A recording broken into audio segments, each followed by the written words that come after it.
விழுப்புரம் மாவட்டம் நங்கலிகொண்டான் டோல்கேட்டிற்கு அரசு போக்குவரத்து கழகம் 65 லட்சம் ரூபாய் பாக்கி வைத்திருப்பதாக கூறி பேருந்துகள் அனுமதிக்கப்படாததால் பயணிகள் வாக்குவாதத்தில் ஈடுபட்டனர். இதுகுறித்தான கூடுதல் விவரங்களோடு இணைகிறார் செய்தியாளர் பூமிநாதன்.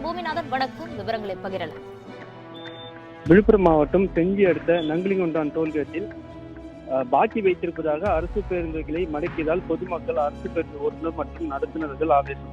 காஞ்சிபுரம் பணிமனை, திருவண்ணாமலை, விழுப்புரம் உள்ளிட்ட பணிமனை சேர்ந்த அரசு பேருந்துகள் டோல்கேட்டில் பணம் 65 லட்சம் ரூபாய் செலுத்த வேண்டிய நிலையில் பாக்கி செலுத்தாததால் இன்று நங்கலிகொண்டான் டோல்கேட்டில் டோல்கேட் ஊழியர்கள் மடக்கி வசூலில் ஈடுபட்டனர். அப்போது பொதுமக்கள் மற்றும் அரசு பேருந்து ஓட்டுநர்கள் அவர்கள் வாக்குவாதத்தில் ஈடுபட்டனர்.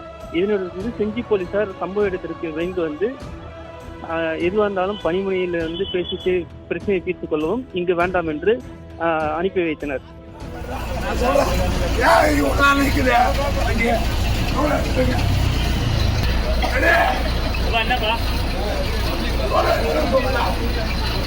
அதிகாரி வருவானா?